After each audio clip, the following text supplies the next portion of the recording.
Hello, hello, and welcome everyone to In Time. My name is Nicholas Lamar Soutter, and with me, as always, is I was going to say affable. I want to try. I'm a writer. I'm supposed to come up with new adjectives each and every time, but it's like I don't always have the. I was going to go with, the Devilishly large, handsome. the devilishly handsome, the large, you know what? I'm not sure I'm going to allow you to pick the adjectives. I'm just But saying. I but I think I like may. picking the adjectives. I mean, I'll bet you do. I will bet you do. Yeah, no. So the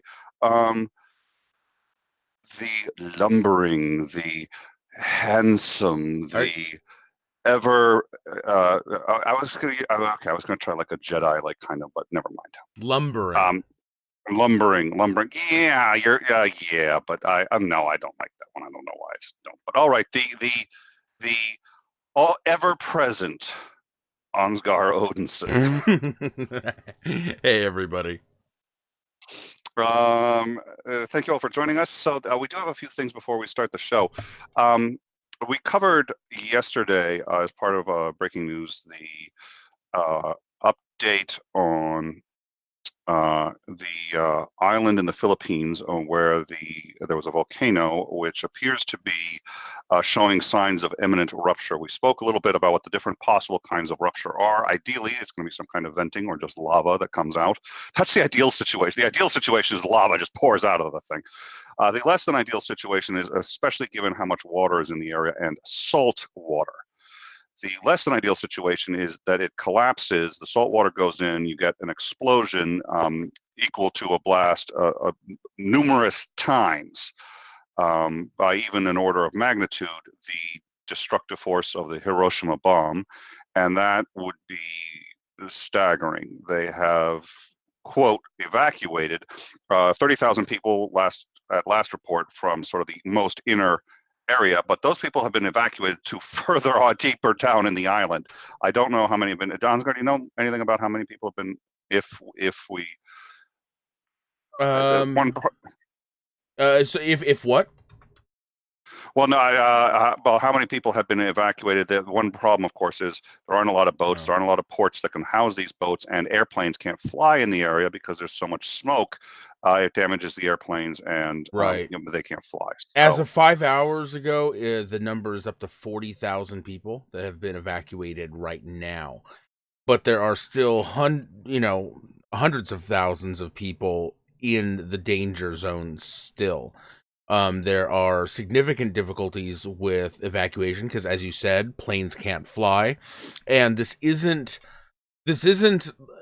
I mean, we have trouble responding to crises here in a well-developed nation.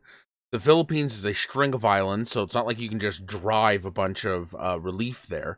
You have to send everything in by ship, and it's not the most developed nation in the world. So there are significant difficulties responding to this, and as we discussed in our show, where are all these people even going to go? Where do you send them? Yeah, so it's a concern, and unfortunately, things have gotten somewhat worse. First of all, there are, in what was considered the most dangerous area, there are about 470,000 people in that area. That's almost 500,000 people in the most dangerous area. But on the island as a whole, there are 730,000 people. That's almost 1 million people on the island. At this point, there are fissures erupting in numerous places, and they are all these identical places to the 1911 catastrophic eruption. Now, these fissures are appearing in almost identical locations to the 1911 eruption. The 1911 eruption killed every living thing on that island. Every living thing on that. Do you remember how many people that was? Yeah, it killed 1,500 people is the official toll. Now, you have to understand that they know that there were far more deaths. That's just what the records were able to indicate at the time. Apparently, one young girl survived for several hours but died of her injuries, and a rooster somehow magically survived the explosion, but pretty much everything else was wiped out. And this was obviously quite some time ago, and the island was not nearly as well populated. In fact, this was actually over 100 years ago. So to give you an idea, it was 89 square miles in the direct destructive blast. And then the ash smothered and destroyed things for 2,000 square kilometers, or 770 square miles, and the explosion was heard over 600 miles away. Jesus. Yeah. So we are going to be following that, and if the worst does happen, we will go breaking with that. We really hope that that's not the case. I mean, again, this is it's 1 million people, their families, and actually a few people I know people that are sort of connected with that, and I think most of us, Ansgar, you said you had a friend who had a friend there? Tim, who's a friend of the show, he's in the chat right now. He has a friend in the area, in in the danger area. So yeah. So I think we'll be keeping an eye on it. Now, hopefully we don't have to go live with that. We got a show tomorrow, and that's you see that in the on Sex Ed in the U.S. And hopefully that show will go as scheduled, and we're not going to have any breaking news in between then. Now, the Democratic primaries are tonight. Often we cover the primaries. Tonight we will not be covering them. We're all going to, I think, take a break, and we're a little tired of Ansgar just laughing at all of us as we try to take the primaries seriously and provide you the best, honest, genuine coverage of these primaries, and somebody on this show who shall remain nameless under that leather hat of his has just completely undermined the entire process. It is not my fault they bring out the candidates, prance them around like they're at a dog show, and then ask them about ask them questions that belong on the dating show from the 1970s. Not my fault. Who's your best friend that would surprise us and taught you things? Yeah, okay, that was you win on that one. That was a really bad fucking question. So dumb. I would have immediately gained respect for any single a person on that stage that said, "I am not answering that inane question." Oh. So, hold on. And according to CNN, breaking news. It's not anything urgent, but apparently smoke from the Australian wildfire, which we did in fact cover, is now reported to have gone so far it has made one complete circuit around the globe, according to NASA. Holy crap! It's a big fire. Yeah. Yeah. You know what? Okay, guys, we're gonna do this show as quickly as possible because it's been my experience that the longer we're on the air, the more it's just like breaking news. So it's gonna be last week, although last week was not fun. Last week was not fun. Okay, so we are here to. So what we are going to do is tonight, instead of us doing the coverage, we are going to have, and so in fact, I would like to bring them out if we could, please. We have on Ethan, Progressive Liberal, with us today. Hey, what's up, Ethan? Ethan. Would help if I would unmute. Hi, everybody. Well, no, it wouldn't. You're only matching our professionalism, so it's good. Absolutely. So thank you for joining us, Ethan. Now you're going to be covering the debates, or are you going to be doing an after show, or what is that? We're going to do a post show. I have it scheduled for 11 o'clock. That assumes that they actually finish at 11 o'clock, which they never do. But I will at least be in the chat starting at probably 10:45, 11 o'clock, and then we'll go live once the debate is finished up. And anyone who wants to watch those, fine, go join his channel. I recommend doing the smart thing, getting some sleep. Yeah, I mean, the worst part about it to me is that the most diverse party that we have is going to put 6 white people on the stage in one of the whitest states in the nation to talk about the path forward for the nation, and that and for the rich white people, right? Even in the Democrat, makes me sad. But. And Mr. McGinnis has put a link to that in the chat. If we could get your gain up just slightly on your mic, Ethan, sure, it'd be awesome. How's that? Is that better? Yeah, it's a little better. So last week, and I'm going to toot our own horn on this, we actually, last week, we went live with the missile attacks on our air bases in Iraq, and we went live with that before any other major network except Fox.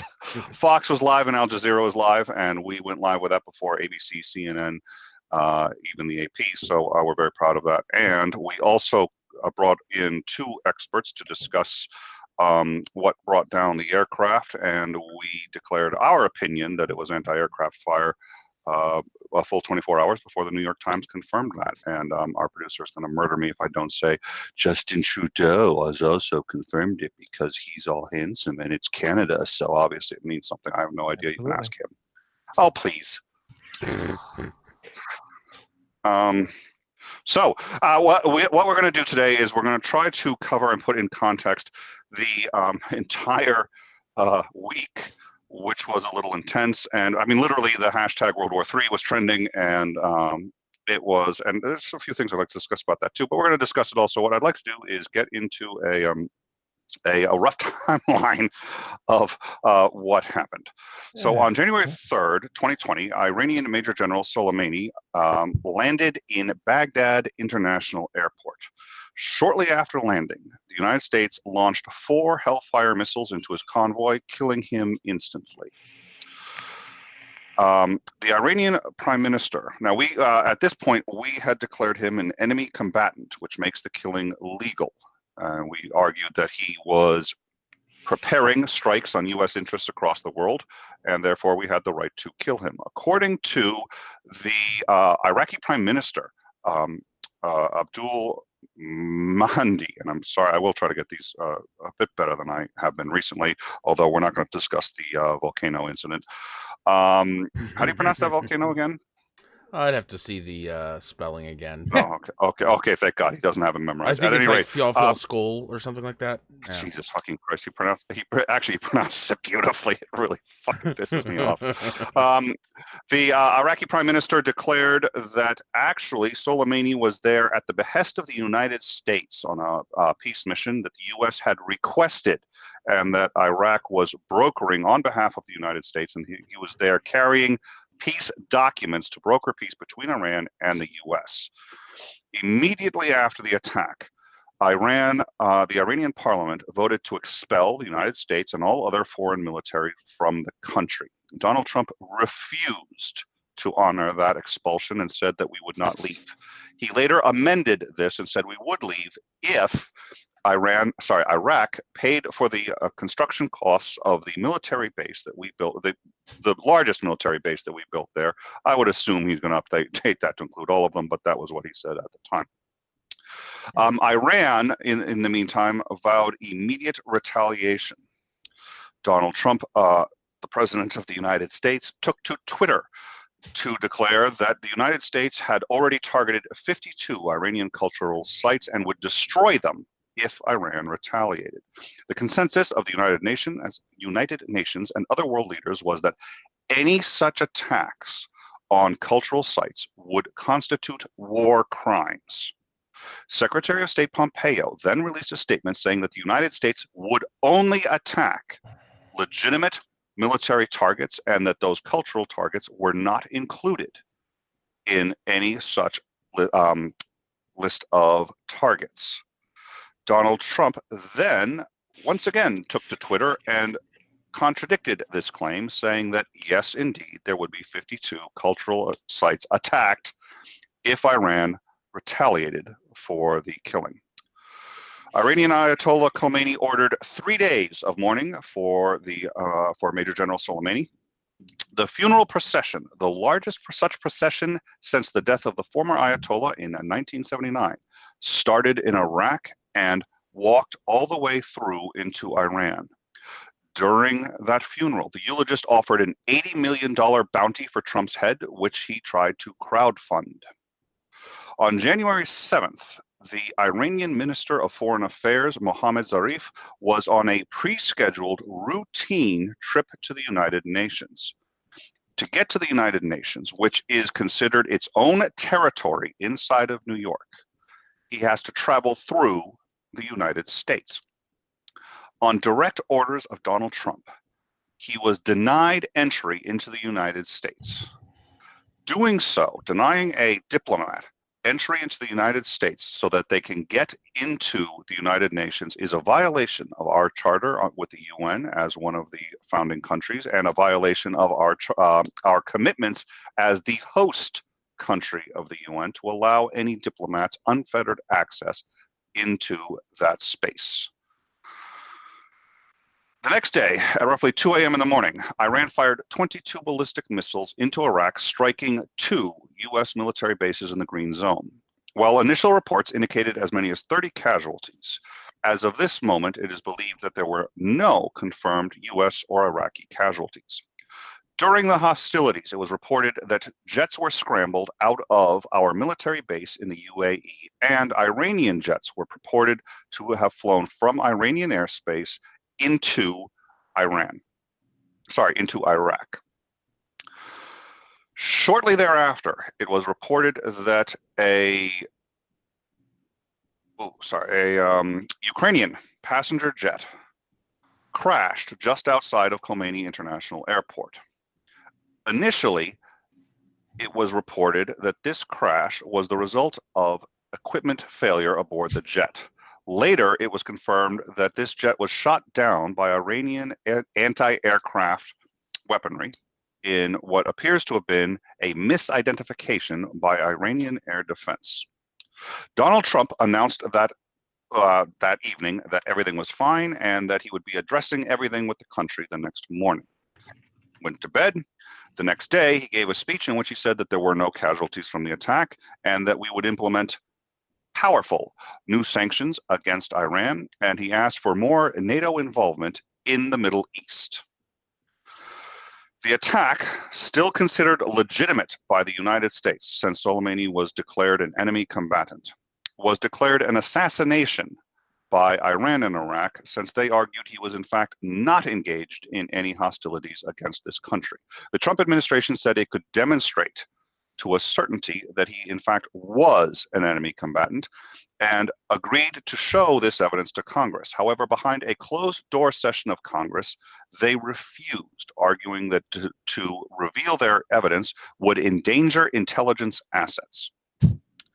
Yesterday, on January 13th, 2020, 5 former and current senior administration officials came out saying that the order to kill Soleimani had actually been given 7 months ago, and that it was to be triggered on certain conditions, which I think we're starting to become clear on, but as of this moment, we don't know what those conditions were. And then you logged into YouTube and joined us here. That's the timeline. Yeah.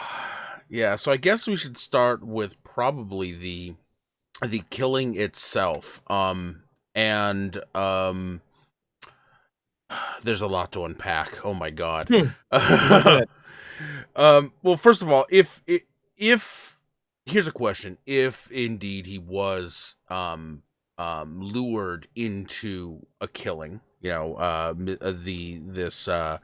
this Major General, I believe it was his title, Soleimani. Yep. Right.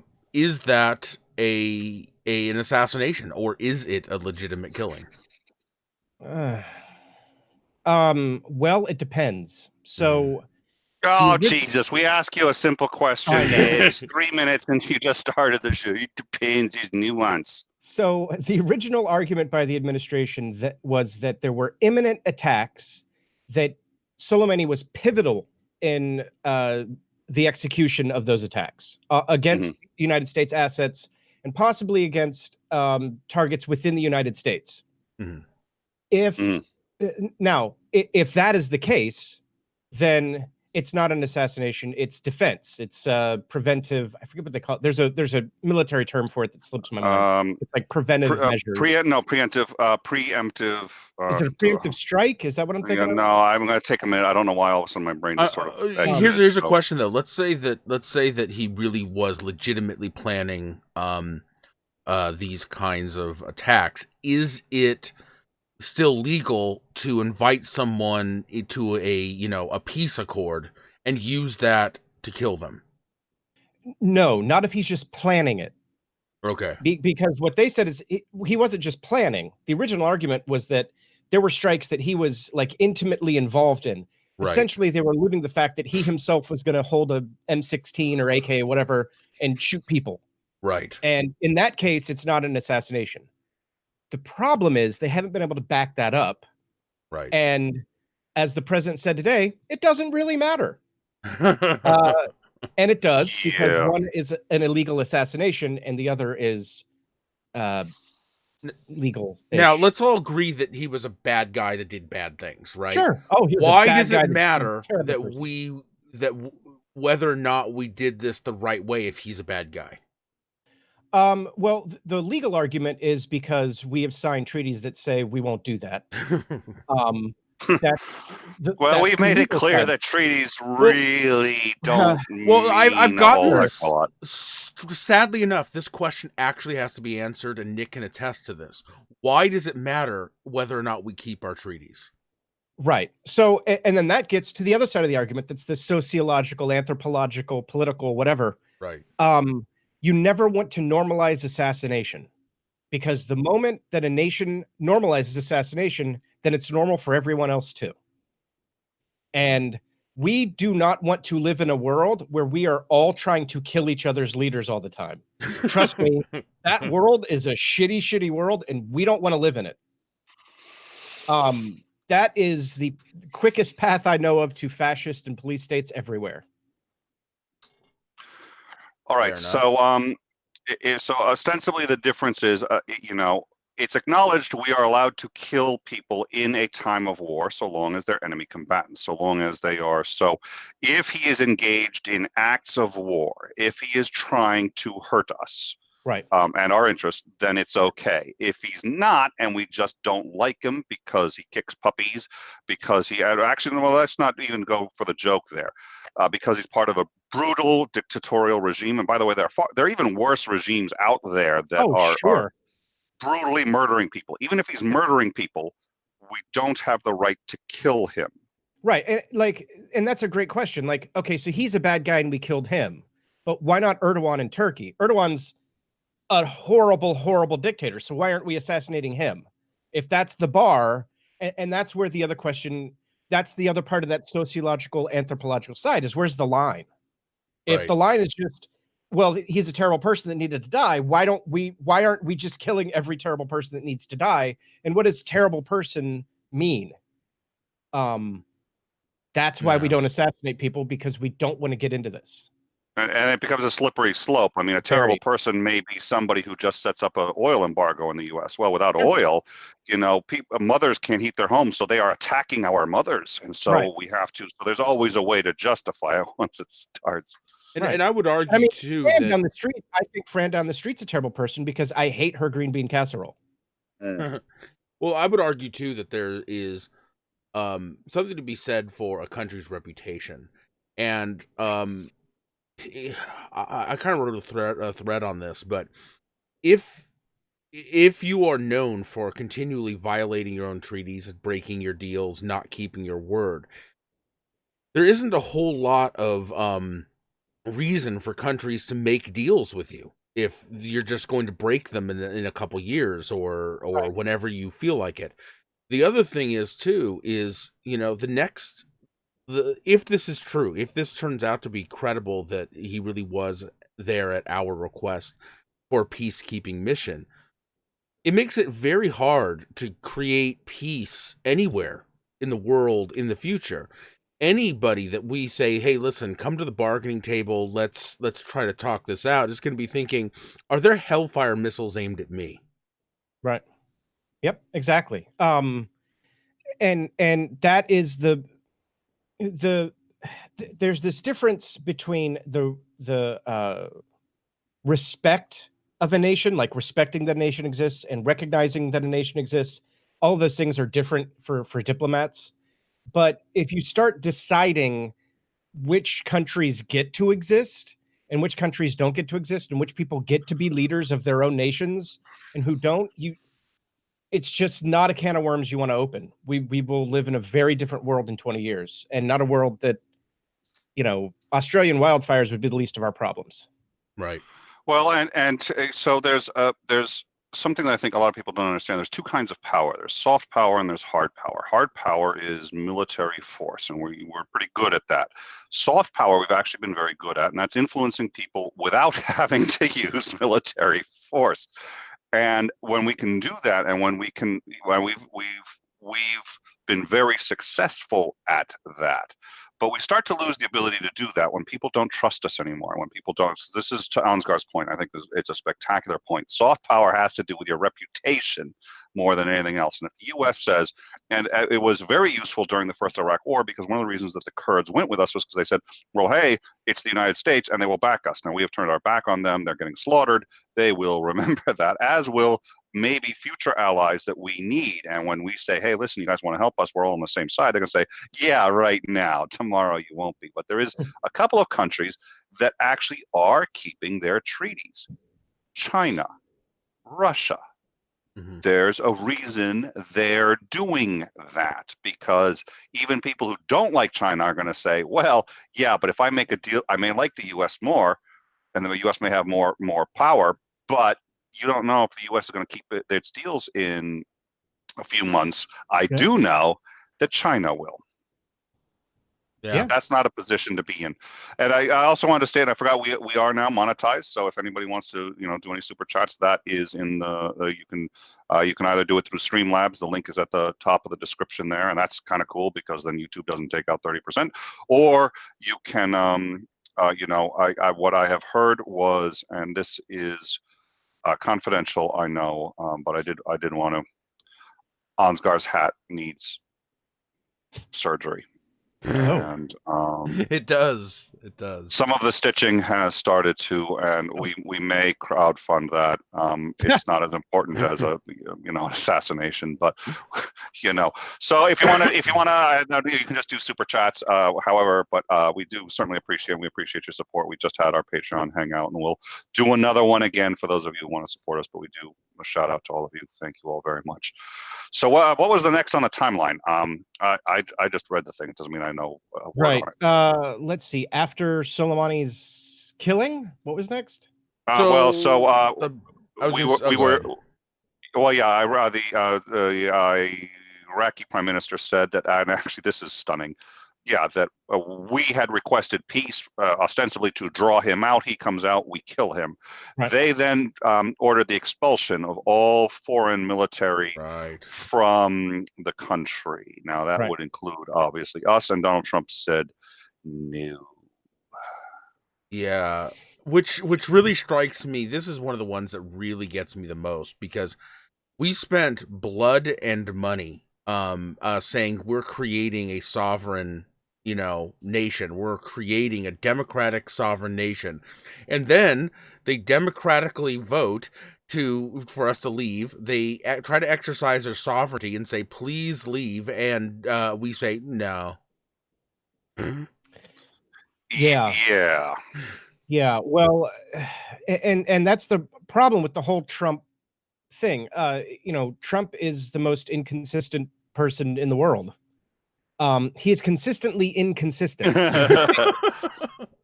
He will say one thing, and it's not even, he lies, but it's not even necessarily the lies. It's that he doesn't stick with a thing. Says, oh yeah, we want freedom. He ran on this whole policy that we were going to leave the Middle East and he was going to have all the troops home.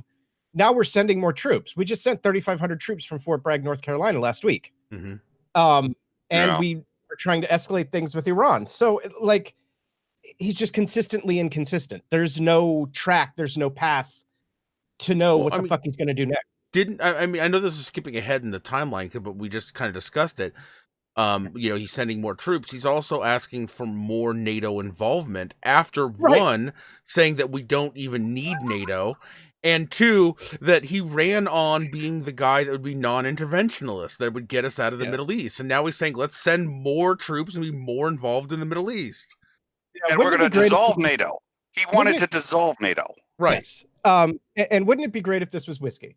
Oh, Jesus, I know. Well, Trump, I have seen this before, and this is when I was in college, I had a friend who loved animals. He actually had a pig. He had raised a farm. He had a pig that he was keeping in the housing that he was living in, and one day it vanished, but we had really good bacon. But so he was a farmer. But the other thing he had was ferrets. And at one point, he decided to see what would happen if the ferrets drank a lot of coffee, and he actually did give them. He was actually they were willing to drink it, and he was just like, okay.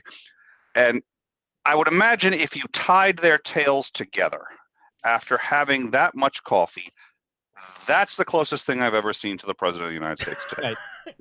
Yes. I'm just saying. And he doesn't. The only thing that he's really been consistent on is I like hurting brown people. Like that's about and I guess the rape thing. But Yeah. as far as foreign policy goes, he's whoa, hold on. What? And once again, we've been demonetized by you. Do you Oh, realize yeah. we're going to set a timer like this? This goes off. YouTube, you've been demonetized. Thank you, because they checked the stream live. Do you know how much money we lose by putting you on this show? It's fine. I've got $1 somewhere. Oh no, I spent it yesterday. Never mind. Oh well. Yeah. All right. So you were saying, okay, he doesn't like brown people. He is Right. pro bribery. That's another one. Yes. He is definitely pro bribery. And we Absolutely. didn't cover that, but that was very close to a breaking news, and we were busy with other things. But no, I think we did cover that when a Deutsche Bank, I think it was Deutsche Bank, said that the Russian bank had backed one of those loans, and it looks like they had backed it for a much higher amount than the loan was for. And at some point, what we are going to do is do a show on how do you launder money, and I'm not kidding, a show on what money laundering is and how it's done, because the interesting thing is it looks a lot like this. Yeah, it looks a lot like owning a building and selling off the apartments or condominiums within it for 10 to 12 times the price that you paid. Weird, right? It is weird, and I'm curious, do you have any idea who was buying those? I mean, nobody knows who is buying those, but Russians. Oh, wow. Well, they like expensive things because it's, they're out of the Saudis. I think a lot of them were bought by Saudis. Wow. What a coincidence. It's almost as if it was like, it's almost as if it was like 666, like, it's just the all right. So one of the next things for me that's very telling about the state of the mind of just the entire administration is the UN incident.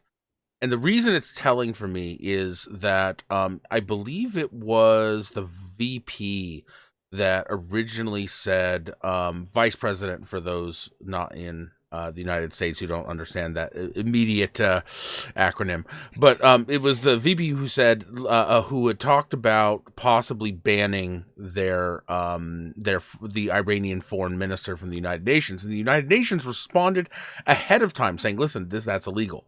You can't do that. It's breaking treaties. It's absolutely illegal." And so I believe it was the Secretary of State, what's his name?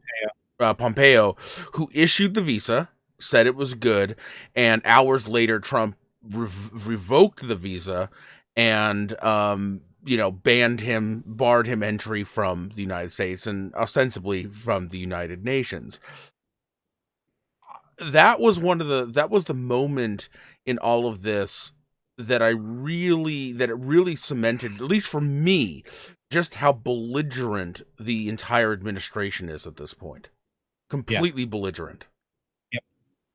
Well, and we had joked about this, but of course, and this is what's worth. It is its own sovereign territory. It's in New York, but it's its own sovereign territory, and we do not have legal authority at the UN. It's not considered part of New York. Now, as part of agreeing to host it, which basically all we get out of that is prestige, is that we may not interfere with people going there who have legitimate business there. This trip was scheduled months in advance, and he was going to change the topic. He had a few new things he wanted to talk about, and we knew Strange, that. Right? Yeah, I know. And it's not like, by the way, it's petty too, because it's not like he would not have been able to somebody else. There were already Iranians in the building. There were already diplomats in the building who could do the discussion. And if you really want to get world sympathy on your side, you hold up an iPhone and say, "This is, our our foreign minister. He has a lot he wants to say, but he can't be here because the big meanie Americans aren't following through with their obligations to allow." Right. Oh my God, we discussed this too, but it's just. Yeah, why do you give a nation like Iran a victim narrative? Why do you hand that to them? And make it seem like you have something to hide if you're afraid of what he's saying. Because Trump doesn't understand foreign policy. Yeah. He doesn't get it. He thinks that everyone should listen to us because we have the biggest guns, and that's not how it works. having the biggest guns just and using them all the time just makes people say, well, fuck you, I'll shoot back anyway. It's not a deterrent that works. Yeah. Let me interrupt for 1 minute, and I just wanted to, and I missed this notification earlier, but we do now, we have been informed that it looks like 100,000 people will be evacuated from Zone 1 in the Philippines, and so hopefully if they can get them off the island, because this is looking worse and worse, but it looks like the government has committed to getting 100,000 people off. That's still only about one-eighth of the total number, but yeah, that's one of the things that troubles me, and I'm going to be awfully, I guess, elitist or snobbish about this for a second, but I've spoken about this, and Ansgar was there when I spoke about this, when I've been talking about, when you talk about the greatest human beings in human history, very few of them were American. We know about Neil Armstrong. We know about, people who've really changed things. Alexei Leonov, how many people know that? That is a human hero. He was Soviet, so nobody cares, but that Alexei Leonov, Yuri Gagarin, human heroes. What's his name? I can't believe I've forgotten his name. World War II leader of the Brits during World War II. Winston Churchill? Churchill. When you understand just what he did and how he did it, he saved the planet, but we don't think about it too much here because he's from being the most powerful country in the world. We get insulated and we forget. And the thing about the Philippines is these are people just like everybody else, and I think sometimes we forget that, and their families. And for those of us who know somebody, or who know somebody who knows somebody over there, I had somebody was describing being in the safest zone out there. And there's ash falling, and they're fully aware that if this thing erupts, and I don't know what it's like to be there with your kids. So I do apologize for the downer. It is good that they're moving on it, and so that's good. And I also want to thank, oh God, how do you pronounce that? Who is that? Who just did the $5? Oh, Lakovian. That's what I said. Lakovian T, thank you for the donation. Thank you very much. So I do apologize for getting that, but that's why these things are important, and that's why we will cover it if something terrible does happen. In the meantime, since we are discussing terrible things, let's get back to the presidency. I tried really hard to be impartial, but YouTube plus this entire situation makes that really fucking difficult. I mean, seriously, I've tried. You're not brain dead. That's the problem. You're not brain dead. So hard to be fair to this administration. But when he just says fuck international treaties, I've got a button. There's no defense. There's no defense. There isn't. And it's funny, hours before the missile strike from Iran, I was discussing the United Nations situation with and a lot of Trump supporters seem to think that barring this guy from the United Nations, well, that was just going to flex U.S. muscle and put them in their place. It was going to show them, our power. And while we were discussing it, breaking news comes in that Iran is firing missiles at Iraq. Oh, yeah, you really put them in their place there, buddy. Yeah, sure. So you banned the white flag guy. Basically, you banned the one guy that could maybe come and talk about peace, and hours later there's missiles flying. Gee, what a fucking surprise. Sorry. Yeah. Yeah. And the other thing is that that same attitude that he uses with foreign policy, uses with domestic policy, and it's the reason our deficit's ballooning out of control under him, because it's just this lack of consistency. It's just this decision in the moment kind of governing that is incredibly destructive. Yeah. I was going to say fucked up, but I guess destructive is probably. So I guess we should get to the missile strikes themselves really quick. Now, go ahead. Before we do that, let's do the 52. He said if they retaliate, we will wipe out 52 cultural sites. So now he's about to double down on war crimes because hey, and why 52? That's a sore spot for me, because when I pointed out just how destructive and awful his comment was with a sarcastic comment of my own, that's when I got suspended from Twitter. Speaking of which, Prolib is suspended on Twitter. I imagine that appeal has not gone well. No, the appeal was denied. So I am suspended from Twitter for pointing out the president's. So let me give a little bit of context for those that don't know. When the president made that tweet, I responded and said, because originally Trump said that killing Soleimani was a de-escalation. So I said, sure, let's de-escalate the situation by killing everyone's families. I said something about I will kill your family, but I was speaking as Trump. Right. Yeah. Okay. Yeah. Oh, so you got Landon Nold, but at any rate, please continue. I did. So that's a sore spot for me, and they denied the appeal because they said that I was glorifying violence. Yet the president's Twitter account is fine. I was literally doing the exact opposite of glorifying violence. I was pointing out that what he was doing was violent. Anyway, it doesn't matter. It's fine. Yeah. It really fucking isn't. But at any rate, please continue. No, and I miss Twitter. So, but I did promise that I wasn't going to try to create a second Twitter account and do all that. So, join the Discord. Yeah, we'll get you. Oh yeah.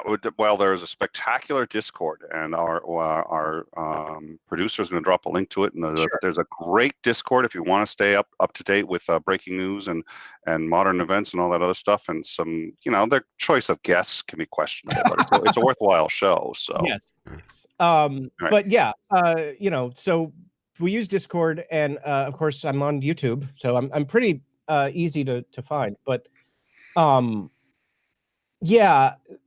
his and somebody pointed out in the chat that it wasn't necessarily 52 cultural sites. It was 52 sites that included cultural sites, which is fair. He never said 52 cultural sites. He said 52 sites along with some of them were okay. I didn't even know that. That makes it so much better. Yeah, that's okay. Guys, we have to retract. We're going to make a huge retraction. Trump is perfectly okay. This doesn't go in line with him saying we should murder the families of terrorists because a 12-year-old kid is. Yeah, I didn't say that I would only shoot toddlers in the head. I just said I would include them in the people whose head I would be shooting. Just saying. Which makes perfect sense. It makes it completely different. Absolutely. So anyway, and the big problem with that for me is that, when you destroy any cultural site, you're destroying the history of everyone. Right. That's all of humanity's history. That's our history. It's not as much our history as it is their history, of course, but you don't want to erase history because remember when the Taliban was going around blowing up cultural sites and we were really pissed at them? 3,000-year-old sites that can never be. You can't rebuild that. Right. I guess you could and wait 3,000 years, but that's the kind of shit by then it would have been 6,000 years. Yeah. Right. Yeah. Yes. It's the Talabama. I think some people call it that. Al-Qaeda, and it's disgusting. It's absolutely disgusting. And I called him out in a way that maybe was a little aggressive and over the top, but I think that what he did was far more aggressive and over the top than what I did. But Twitter says to give you an idea of how I feel about cultural sites and art and history. I'm an anti-theist, but when when Notre Dame burned, I legit cried. Yeah, I was very sad that day. Yeah, for the art and history and the people that were celebrating that, I was furious with them. Absolutely furious. Right, I totally agree. I don't know that I was furious with them, but it's the culture. That's a piece of humanity. Yes. And to lose it is heartbreaking. It's a triumph. It's one of our triumphs of engineering, of art, You know, and the same thing with these sites. Some of these sites, particularly across the Middle East and in Iran, are, as Nick, you pointed out, thousands of years old. You can't just restore them. You can't just replace them. Right. And it's our lineage. It's the lineage of humanity that, some of the earliest cities and organized culture was in that area of the world, and losing it would be, I don't know that there's a word that's proper. Tragedy. And even the bad stuff, even the stuff that represents things we are not proud of, is still our history, and is still something you can't. Oh God! Which is why I'm happy that things like the Museum of Tolerance exist that have Nazi artifacts on display. I want them destroyed, as horrible a thing as those things represent. Sure. No, I see merit in that. Nick brought up a few minutes ago about the importance of keeping treaties. One of the reasons why Andrew Jackson's administration had to implement the Trail of Tears and kill all of those Native Americans was because we had broken so many treaties with the Native Americans that they weren't trusting us anymore, and so we had to by force move people, and a whole bunch of people died. That's why you keep treaties. That's why you keep promises, because when you don't, people die. And we don't want to be responsible for people dying. We don't want that blood on our hands. Well, that's not necessarily the administration's policy, but at any rate. I know. All right, so then after this, there was probably so there are, I checked the GoFundMe site. And it turns out that assassinating a head of state is, in fact, in violation of the terms of service. So apparently, during the eulogy which was rather large for the Ayatollah Khomeini had ordered 3 days of mourning for Major General Soleimani. They had a huge funeral procession. It went from Iraq through into Iran. And during it, there was a eulogy where they suggested a $80 million bounty on Trump's head, which was to be crowd-funded. Only our president could get a crowd-funded bounty on his head.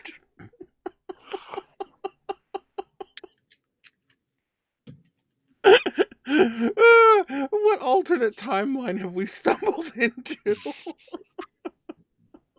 I blame you, Ansgar. There's some comic book thing that you haven't figured out that has happened, and it's your job to figure out how to fix it.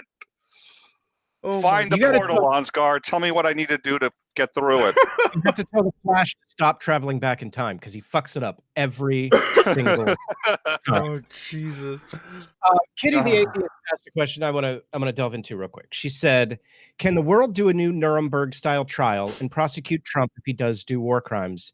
Not without the backing of the United States."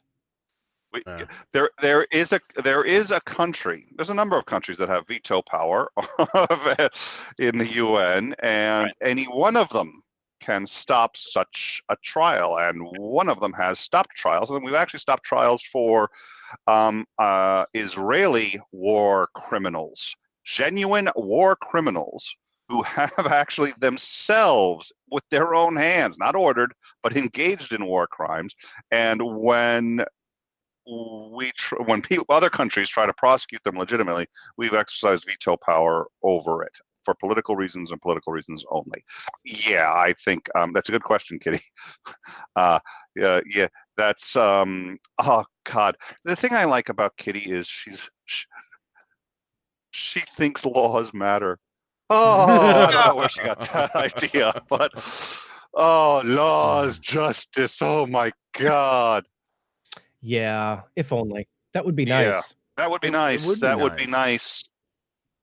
And it's like sitting down at a board game and thinking that the rules printed in the instruction manual matter. Oh, Ansgar, really? Were you born yesterday, Ansgar? Give me a break. I mean, listen, I play Monopoly with my girls all the time, and I have 3. I take the car, the hat, and the what is it? The the cat, and I run all of them at the same time. And when I roll, I'm just like, no, that 6 means you go backwards 2 spaces and you pay me another $600. And they've gotten old enough that, speaking of violating treaties, they don't want to play with me anymore. And I haven't figured out why.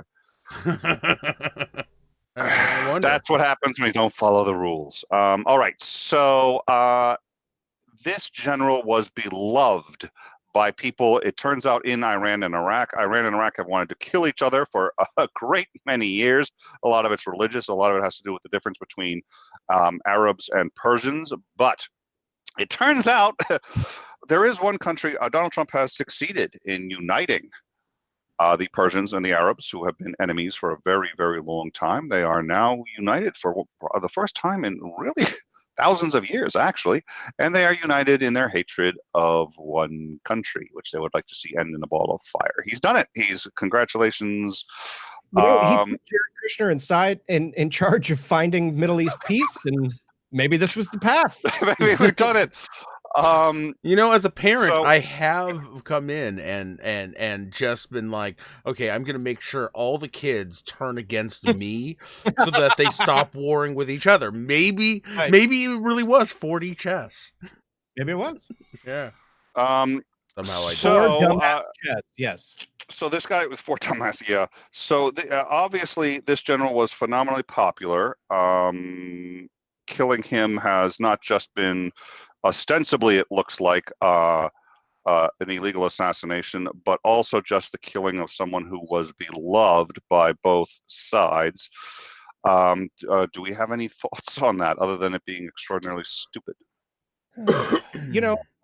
Soleimani was basically like vice president, secretary of state, and secretary of defense all rolled into one. They don't exactly equate, but right. Can you imagine if any country killed our vice president, our secretary of state, or secretary of defense, and said, listen, don't do anything about it because he was a bad guy? Now imagine that the president of our country is a brutal dictator, and the only way he stays in power is by having his generals remain loyal to him. Which really easy to imagine. Yes. Yeah. Well, that's a spectacular point, because if he doesn't reply, his generals are going to be sitting there going, well, when I'm next, he's not going to do anything. Right. Mm-hmm. And I think what was most important for Iran, I talked about this a little bit when I did my breakdown on my channel. Iran. Please don't hawk your channel here. This isn't. You're not here to get people to subscribe to your channel. Right. I apologize. But Iran. Iran doesn't. I just heard something. Did somebody hear something? I'm sorry. There was static on the wind. Iran doesn't have, and probably no one has, the infrastructure to attack the mainland of the United States and invade. Right? Yeah. They could probably maybe send some missiles or rockets near here. Maybe if Iran, China, and Russia teamed up and really built out technology for the next decade and a half, maybe they could. So Iran's ultimate goal was never going to be that. What Iran wants is the government of Iran, the fanatical religious people in government, want the U.S. out of sites that they deem as holy sites. And they're all through the Middle East. Damascus. Anyway, there's a ton of them. So but Iran also knows that if they started a war, while they have a formidable military, they probably wouldn't win. We probably wouldn't win, but they didn't want to. That's a lot of money. That's a lot of resources to put into fighting the United States. Yeah. So they needed to retaliate in a way that showed their people, we will retaliate, but not a way that would provoke the United States into an actual conflict. Yeah. And I think that the way in which they retaliated was met that criteria. And they did it in such a way that the U.S. soldiers, their dormitory was destroyed, but they had enough time to go elsewhere, hide. And now, like I said in that video, I think in a month, it'll be something that we have to be reminded about. Oh yeah, remember when Iran attacked the base? Yeah. It's Not just to sound conspiratorial, but to me, the whole thing feels like this. It feels like Trump was reacting and bumbling his way through it. And the Ayatollah and the leadership of Iran was very tactical and precise in the way they managed Donald Trump and managed to stay in power and save face. There were reports that people in our administration through Switzerland mhm. told Iran, listen, whatever it is you do, don't do anything too big and provoke Trump. Right. Well, there's do actually a something report small. that came out. It's unconfirmed at this point. There's a report that came out that messages were sent to United Yes. United States soldiers in Iraq that the missile strikes were over. It's okay to come out. Yeah. Yes. Well, and they used a kind of a ballistic missile that can go a long distance. They could have used shorter ones that are faster, but they used the longer distance ones that take longer and can be spotted from much, much further away because they have such a high arc and such a high trajectory. And it takes so long for them to come down. It takes minutes for them to come down, and they can be spotted, and you can evacuate the area. And the missiles that they used are also known to be less accurate.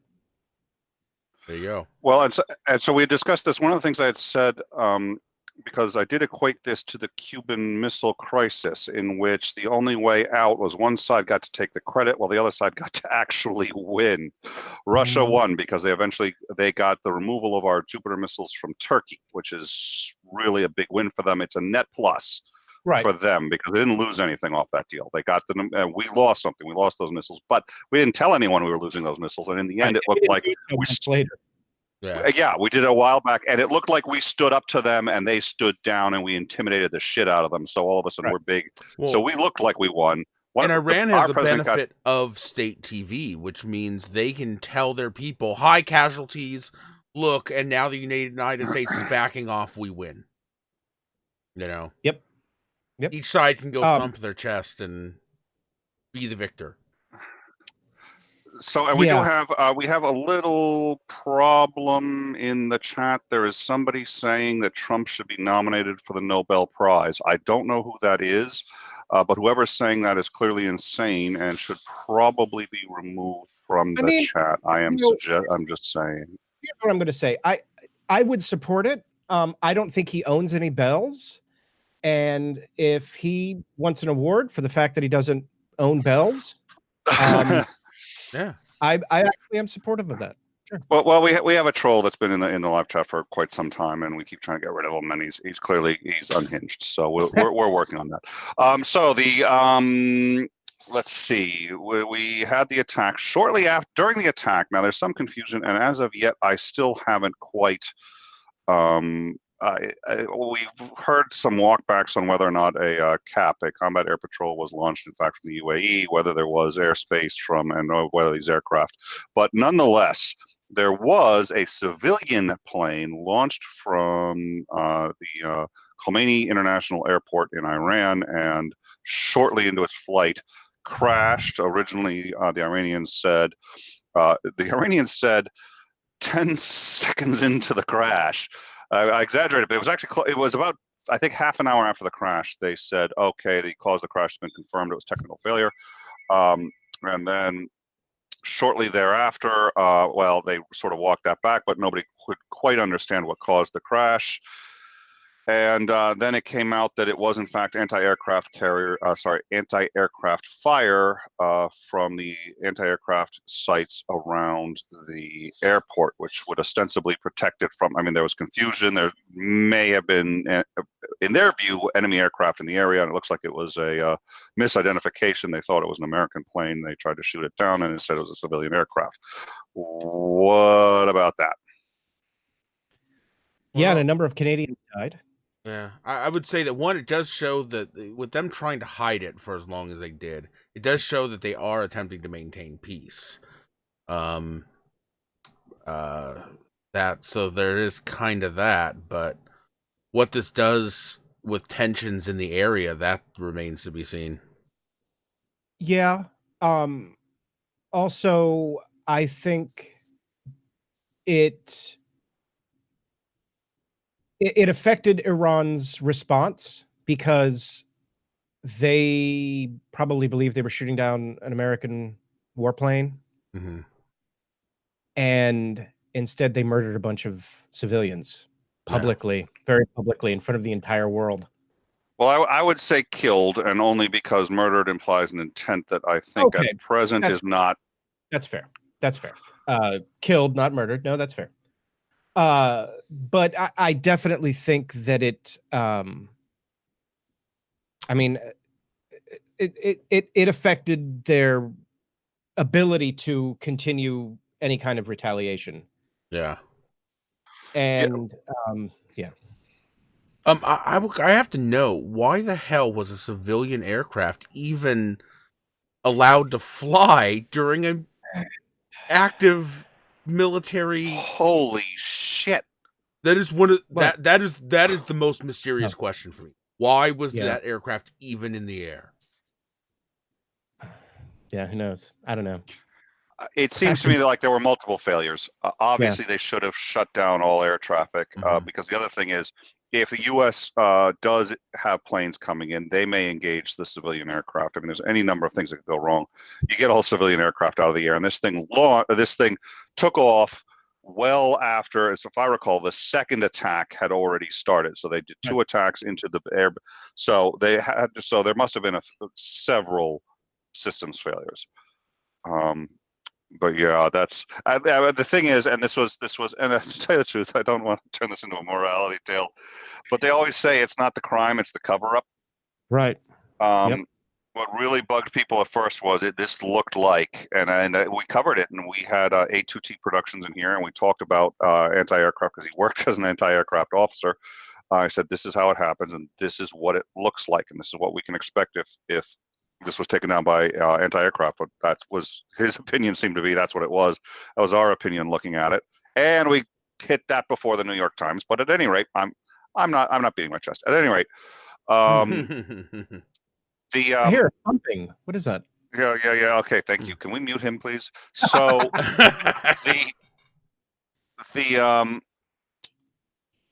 but I think too they realized. Yeah, I think they did have to stop the escalation and the counterstrikes because now they'd done something profoundly wrong. And then once they owned it, people were much more willing to walk away from it. People were like, okay, we do believe it was an accident. There's no political reason for them to shoot that thing down deliberately. There was no reason, every reason not to. It was like, okay, it was combat. We acknowledge it. And you own the mistake. People do tend to walk away from it, even if you're Iran. Right. Well, depending on the mistake.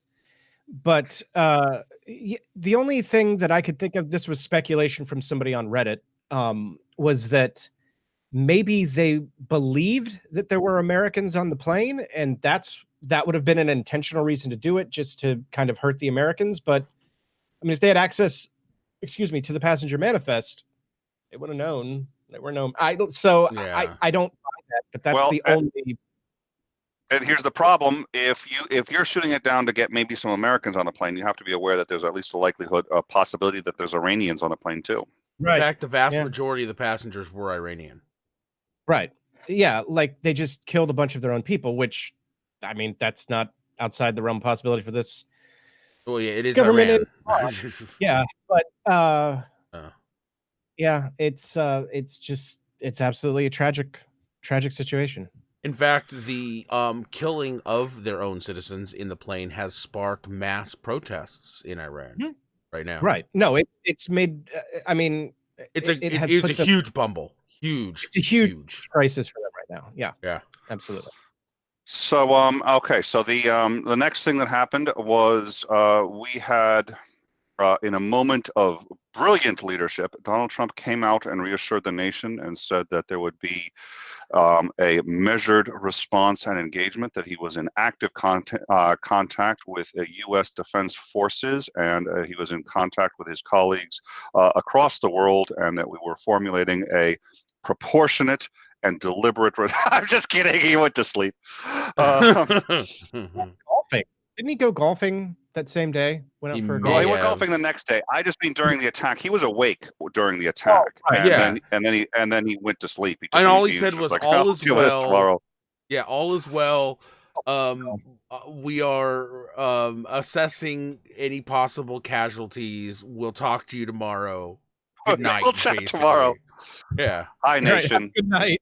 How about this? Hey, Not nation, enough listen, I'd people love to died chat for with me you. to care. Yeah. We'll chat tomorrow. Was Right. Yeah. basically the message. And then today he just says, "Yeah, it doesn't matter." I mean, that's the exact quote. He said, literally, I have it over here. Okay. He said, "Oh, where's my mouse?" Oh, the mouse just disappeared there. He said, "It I really want this to end. doesn't really matter because of his horrible past." Yeah, that's right. He did say that, which International laws don't matter if somebody's a big I enough didn't dick. commit genocide, but if I did, it's okay. That's fine because they deserved it. So Yeah. there you go. So next, I think comes Trump's speech, right? Him addressing the nation. So I've got this bullet pointed because this one is interesting. So first of all, it starts off. Nick, have you actually seen the speech yet? Actually, I haven't. I've been up to my Okay. ears in, so no. So this is interesting. It starts off with they have staged this, man, like a rock concert, right? Everyone's waiting, and they've got the camera focused on the doors to the Oval Office, and they open, and the only thing missing is a fog machine as he walks out. Yeah, it was like a fucking coming out. Yeah, Yeah, absolutely. And I think Mar-a-Lago. I don't even think it was at the. I think he was still at Mar-a-Lago when he did this. it may have And been. you know what he wants to do? He wants to compete with the "I killed Bin Laden" walk when Obama's, strolling down the carpet, and he comes out and says, "Obama's dead." Mic drop. Whoops. Later. That's what he's Obama's trying dead? to do. Obama killed Obama? Oh God, Osama's dead. Wow. You wouldn't believe actually what I was. That we did make that mistake when we were on the campaign, but at any rate. That's funny. Okay, so he makes this grand entrance, and the first thing he says is that as long as I'm president, Iran will never get a nuclear weapon. Right? Okay, whatever. Sure. Yeah, sure. Okay, so the next thing is that he tells us all that we should all be grateful that there were no U.S. casualties. Thankful and grateful. So I guess we're supposed to kiss his ass because no U.S. soldiers died. Talks about early warning systems and how great the United States is. And then this is an interesting quote. He says, all the way back to 1979 to be exact, nations have tolerated Iran's destructive and destabilizing behavior in the Middle East and beyond. Now, I'm not sure what he means by tolerated or why it only goes back to 1979 to be exact, but apparently that's I don't know. Anyone have any idea what he's even talking about? I think he's referencing the current The death of the previous Ayatollah, and current Ayatollah came into. yeah. Okay. So, well, and I would like to point out, I will give him this one thing, which is, it is he can tout his own horn in this regard, which is when we receive advanced warning of a missile attack by the country that's going to do the attack on us, and when they use the slowest possible weapons and target areas that are going to do minimal damage, and when there's conscious people ready to see these things coming in, we can, in fact, dodge most of the attack. Yeah. Yay. Okay. Sure. Let's see. He talks about Iran spreading. He makes a claim in this that Iran is the leading sponsor of terrorism in the world, and that this is all in pursuit of a nuclear weapon.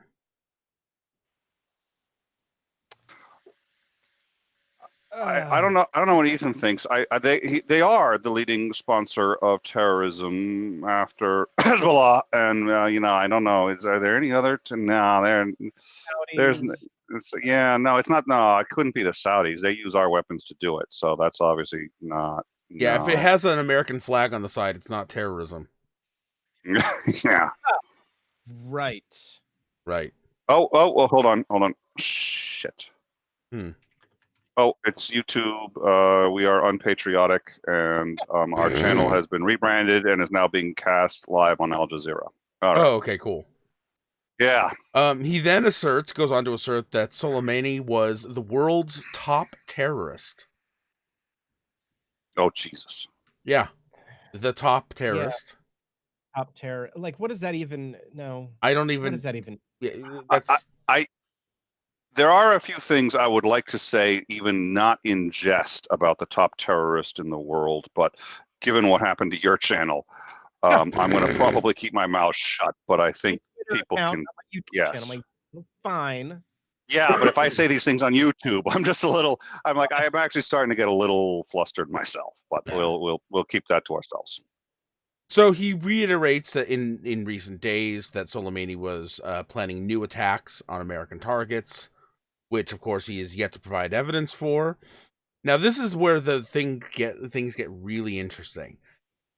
He says that the U.S. is imposing additional punishing economic sanctions, and that they will remain until Iran, quote unquote, changes its behavior.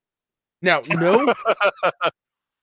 He doesn't give specifics, just changes its behavior. I have never heard such a, I don't know, what would you call that, vague list of demands? It's an ultimatum. I mean, it's like you have to go gluten-free now, and it's like, what? Well, I think the one thing that he did suggest, and I didn't see it, but I saw the follow-up, is that he would like their generals to stay out of the way of our Hellfire missiles, and if they could start doing that, we would be okay. But I think that's part of the behavior. I'd like to see them change. Right.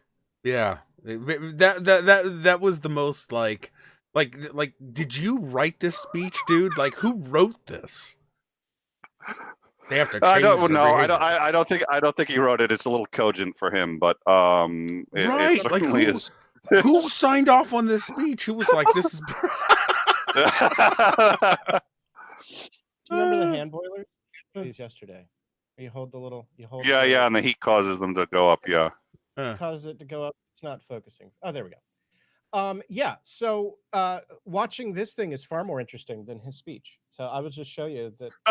Oh, okay, fair enough. Yeah, but wait. Ansgar is talking about his speech, and that's actually really entertaining. So let's watch, because Ansgar is good with this speech. Ansgar's kicking ass with this. I didn't mean interesting. I meant coherent.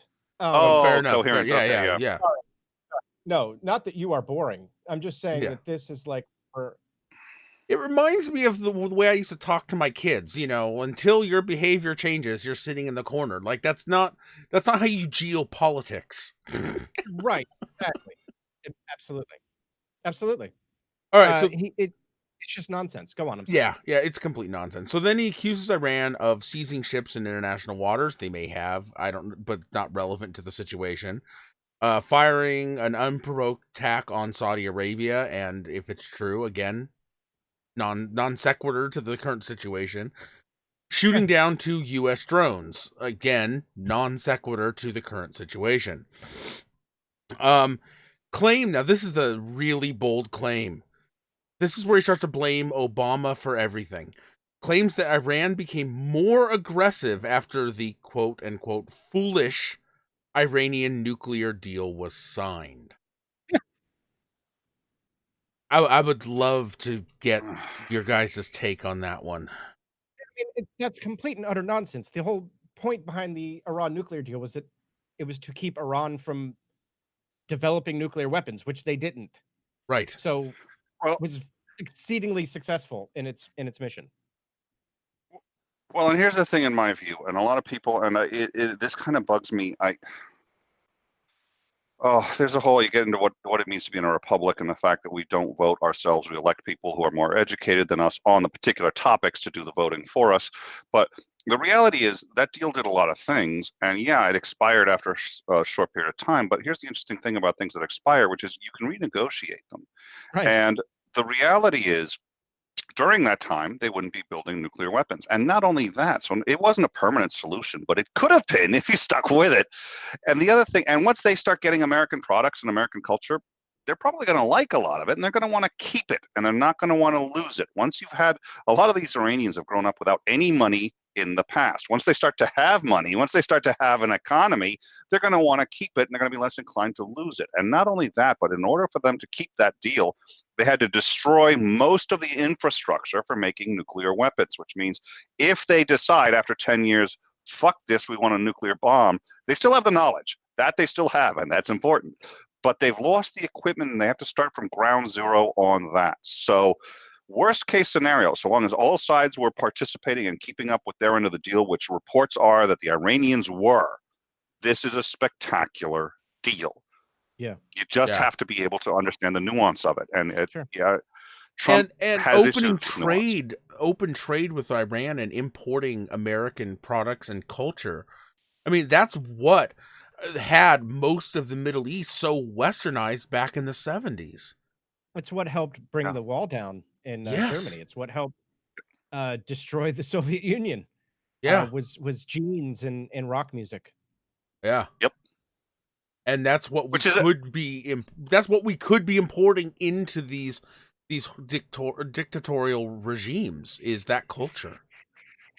And I am going to break from any pretense of trying to be impartial on this, and I'm going to suggest something. And liberals have a lot of areas in which they are hypocritical as fuck. So I don't want to let them off. I'm losing sound. What was that? I said we love having Prolib on. He's never made a mistake, and he's a gorgeous human being. But that aside, one of the things with the conservatives, there are a couple of hypocrisies that really bug the living daylights out of me. One of them is that they always talk about how good a honest day's work is, and that everybody would truly enjoy it if they really knew it and understood it. But on the flip side, if you had any kind of social safety net, nobody would work a day in their lives. So I haven't been able to reconcile those two. And the other one is that America is the greatest country in the world, and we have freedom, and we have all these other things. But if you show it to other countries, and if you let other countries taste it for themselves, they're not going to want any of it, and they're not going to. And we're not worthy of them actually saying, "Hey, we like this, and we want to be more like it." By example and by seeing it, as opposed to by the end of a fucking gun. I'd like somebody to explain that to me. Nobody's done it successfully yet. I mean, you're looking at the wrong person. I have no idea. Not even gonna try.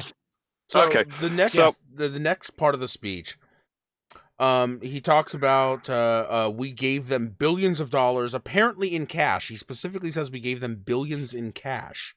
That is how you pay a prostitute. I mean, a foreign country. And then that he points out, this is his, that instead of thanking the United States, I was sort of suggesting that that's what they should have done. That they were chanting "Death to America," as if that matters. Okay, so the billions in cash. All right, we didn't give them billions in cash. When we sanctioned Iran, we froze a lot of accounts in the United States of Iranian businesses and what. Right. And what we told them was, if you adhere to this treaty, we'll give you that money back. Wait. Whose money was it?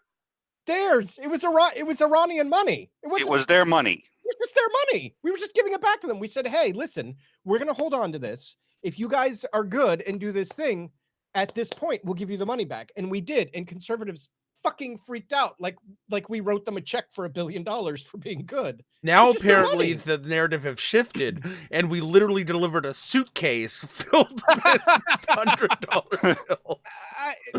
It blows my mind.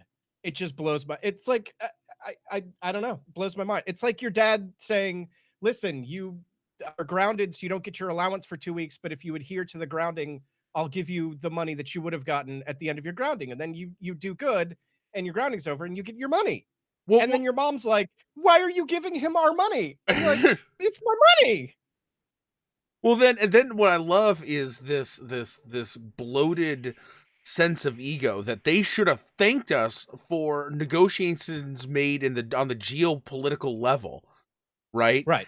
And that because people were chanting death to America, that just shows that we should have never bothered to negotiate with them. Right. Yeah, it doesn't. I don't know. Yeah. Sorry, my production assistant is here. The camera. He's my production assistant has come to. Oh, I thought. Okay, well, no. Judging by the quality of your show, I thought your production assistant was the nice thing you were holding up to the camera earlier. Can I? There we go. That's what's going on. Got a production assistant. Okay, so then he goes on to claim that all of that money that we apparently gave them in cash was then used to fund terrorism across the Middle East. His exact word was to create hell, and then he names a bunch of countries where we directly funded their terrorism, apparently. Thanks, Obama. Trevor also brings up a good point that does need to be highlighted. Thank you, Trevor. The U.S. court ordered a penalty interest, and that was a big part of it too. Was that the court ordered that the money that we kept was gaining interest, which it was, and therefore they were owed that money as well. Well, which is fair. That's, I mean, yeah. Well, no, because they're Ansgar, they're bad guys. Ansgar, they're bad guys. We don't have rules for bad guys. He specifically claims that the missiles fired at the U.S. air bases during the attack were purchased by funds given to them by the Obama administration. Once again, thanks, Obama. Once again, my favorite thing was, I forget, I think it was at the journalists, what's the journalist meeting each year that they do? Anyway. The correspondence dinner. The correspondence dinner was when Obama did that video, and he has the glass of milk and he takes the cookie that's too big and he can't put it in, and he hits it a couple times. He goes, "Thanks, Obama." Puts the cookie in. Fucking love that. All right. So apparently it's all Obama's fault. Sure. Okay. Sure. Good. Yeah, of course. Right. Then he calls. I'm glad Mikey's not here because I think Mikey would have some things to say about that. Probably. So then he calls on all the remaining members adhering to the Iran deal. We'll just call it the Iran deal for purposes of people know what we're talking about.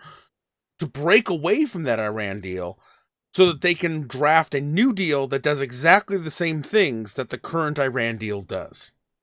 Right. Well, but here's the difference. Sure. This deal comes after we broke the first one. Once again, 3 words: Trail of Tears. Oh God. They're not gonna.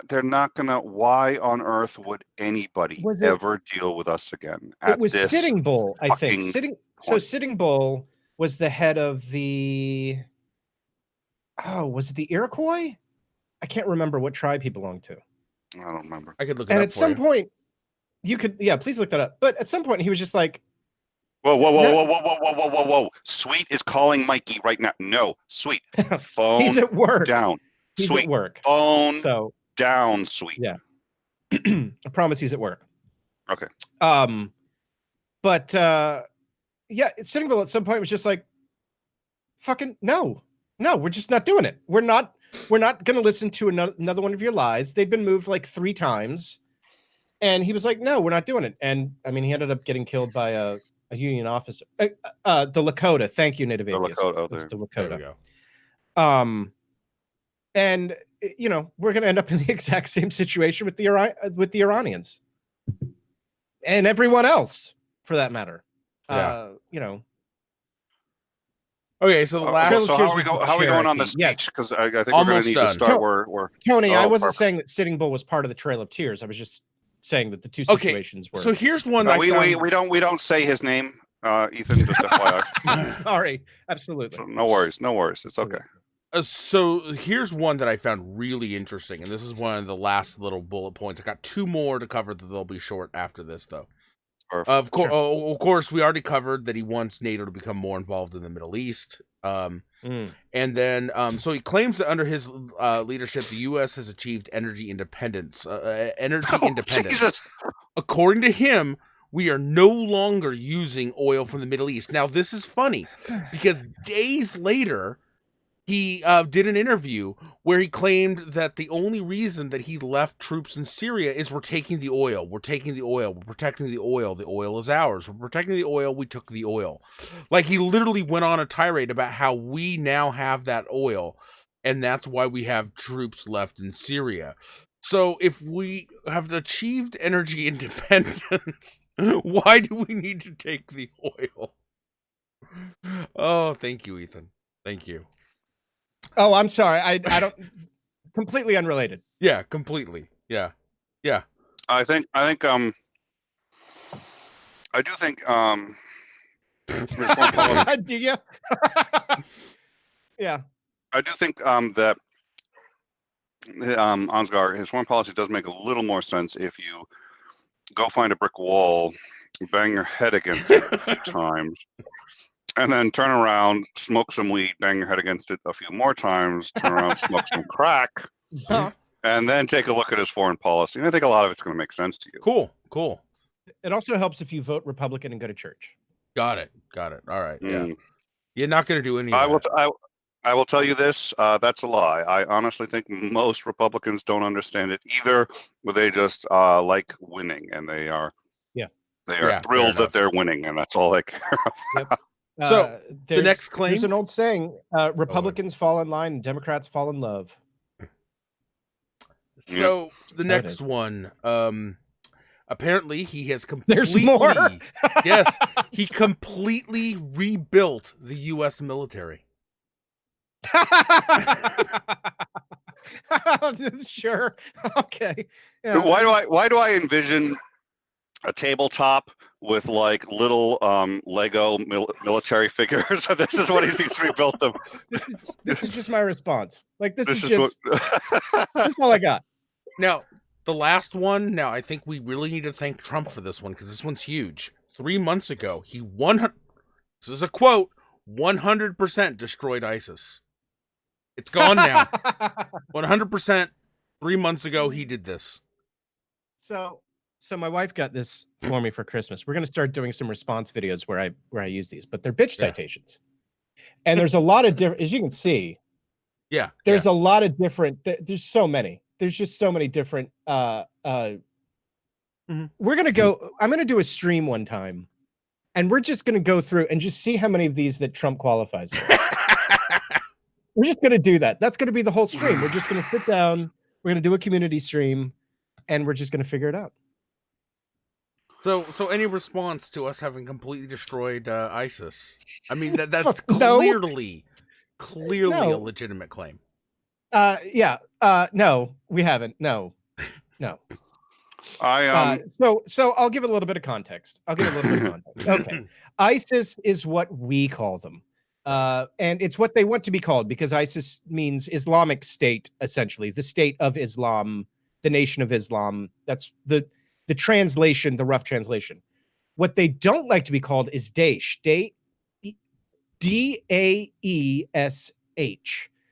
which is the more literal translation of the acronym of the organization.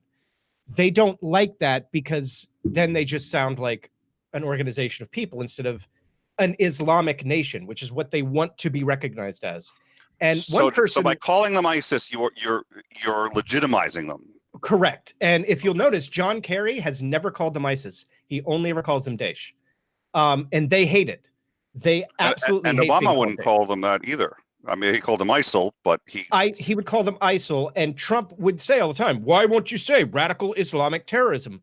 Because we don't want to legitimize them as an Islamic state. Therefore, we don't call it radical Islamic terrorism because they are radical Islams. And they're trying to establish themselves as the one true church, essentially, of Islam. And we don't want to legitimize them. That kind of thinking is beyond Trump. It's just beyond him. He doesn't, it's beyond, you could explain it to him 20 times in a row, he wouldn't get it. But we've completely destroyed them, correct? No. No. Oh, okay. Yes, we have. I think we have. I mean, the president said so. I saw in the news that we have. That's what he said.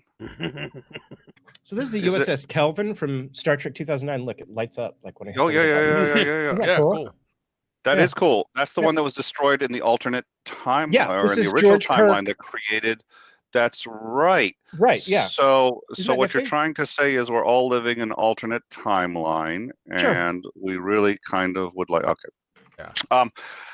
So Speaking of alternate timelines, here's the Enterprise C. okay, okay.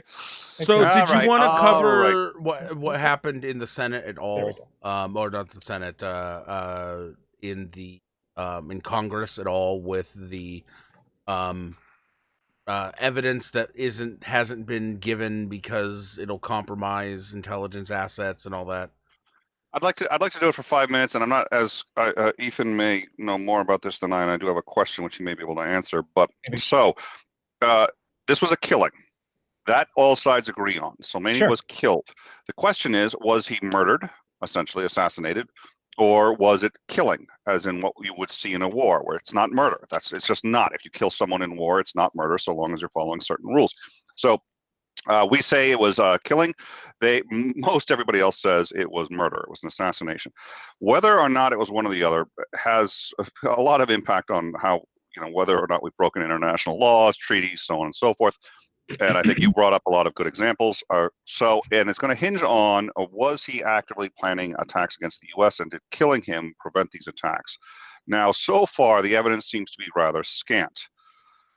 Trump said that he would show that evidence to Congress, and in a closed-door session, showed up, not him personally, but the administration showed up and said, "Oh, shoot, we wanted to show it to you, but if we did, we would basically betray intelligence assets. People would be putting our sources at risk, so we cannot tell you these things." Now, and because it was a closed door session of Congress, it seems to me that unless you're thinking that members of Congress are working for ISIL, members of Congress are in fact working for Iran or some foreign intelligence agency, that you should be able to tell them, unless I'm missing something. So do you have any light to shed on this?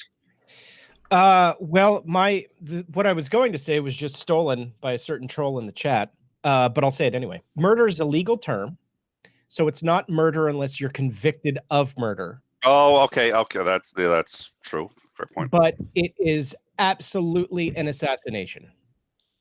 It was premeditated. It was set up, and we had one target. And the reason that we were targeting that person ostensibly was to distract from impeachment. Oh, excuse me. I'm sorry. I mean, okay. Yeah. Well, I mean, it's no coincidence that within 24 hours of the killing that he gave a speech saying he'd be bringing prayer back to schools, and that this comes right after losing the support of two major evangelical publications. And you can't bring prayer back to schools because it wasn't supposed to be there in the first place. People have injected prayer into schools with legal wango pango, whatever you want to call it. But yeah, and I want to say, just to I am aware that murder is a legal term, but Sure. we do colloquially, we can say, oh, he was murdered or this or that, even Right. if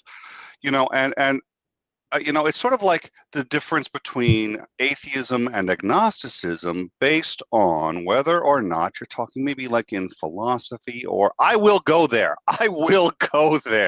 You don't want it. I know you don't want it. Stay out of my stream. I'm just saying. Yeah, don't cross the streams, right? Don't cross the streams. Don't. I will go a definition of atheism and agnosticism on you, and I know you don't want it. Tony is most definitely not a troll. Tony is wonderful. I love Tony. We don't speak its name. I was speaking about Tony Dan. But oh, okay. Yeah. Oh, of course. Yeah, Of course. I mean, ideally, yeah. It's Jesus. I mean, yeah. All right. Well, so I think that is okay. So, it looks to me ostensibly like we had absolutely no grounds to do it, and you equivocated a little bit. You were a little gray, but I got the impression that you really think that this was a targeted killing and illegal. What I don't like about you is you're kind of wishy-washy. You know, So it's just very hard to tell where you stand on an issue. Before we call it, a wrap, I would like to say, where does this put both the United States and Iran on the world stage? What is the long-term repercussions of all this? I don't know. I don't think anybody knows. And I think, when I did my vlog on this, I pre-scripted it, which I don't usually pre-script my vlogs because I wanted very careful language.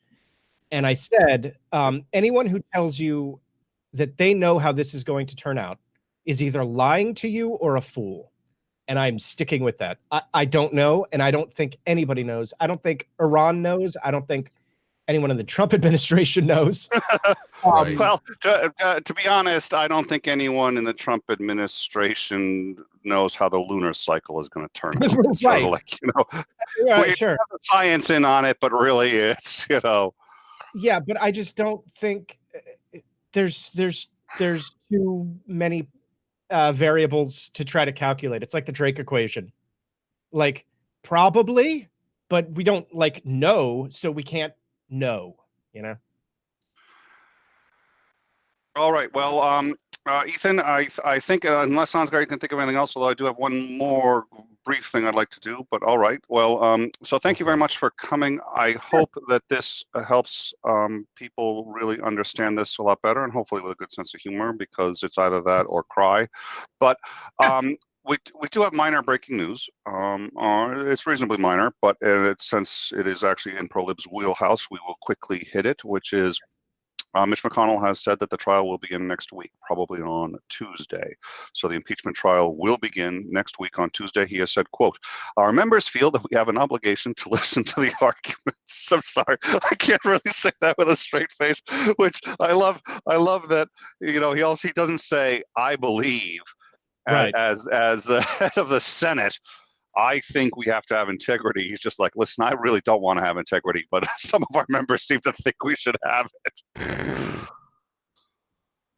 Yeah. Well, and we won't go too deep, right? But over the past few days, it's been pretty clear that he doesn't have the votes to just push a trial through with no witnesses or testimony. Right. Republicans, there's too many Republicans that want that. So I don't know. I mean, I still think it's going to be a sham, as much of a sham as McConnell can make it, but at least we'll have some witnesses and testimony. So that'll be something. All right, so popcorn. Ansgar is going to be covering that himself. Oh, no, look at the finger. It wasn't just the finger. I don't care about the finger. It was the face. Look at that. I'm not going to do that face. Whatever I have to do to avoid that face again. That was serious. I'm glad there's 3,000 miles. He may avoid the 3,000. I'm not sure I'm going to make that joke again, because you guys need to understand just how much he's. Okay, if there's anybody on this show that is not the politics guy, just saying. Just saying. Yeah. I do have one question. How much do you think this entire Iran situation has impacted the impeachment trials? 0. Nothing? All right. Yeah, like I said, I think we're going to forget about it in a month. All right. I was just curious, because it felt to me like this really has rallied, kind of reinvigorated the evangelical support, and I don't know if that would have any bearing on the outcome of the trial or anything.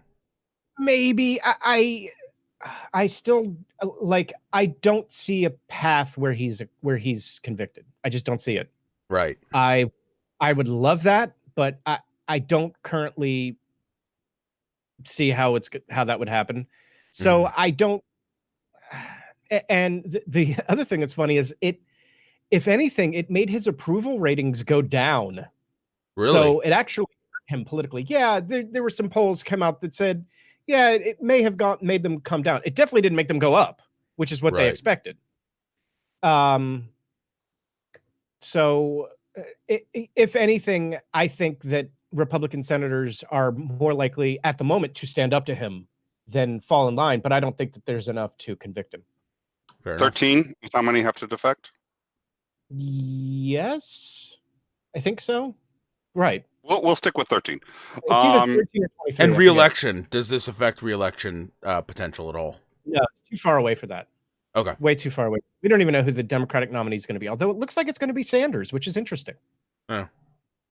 That would be interesting. That would be super interesting. That's why Ansgar is going to be covering the. No, I'm not going to. I'm not going to. Sorry, no, I wasn't. I stopped. I love you, bro, but fuck you, man. I stopped before I didn't finish the sentence. I'm saying I've learned my lesson.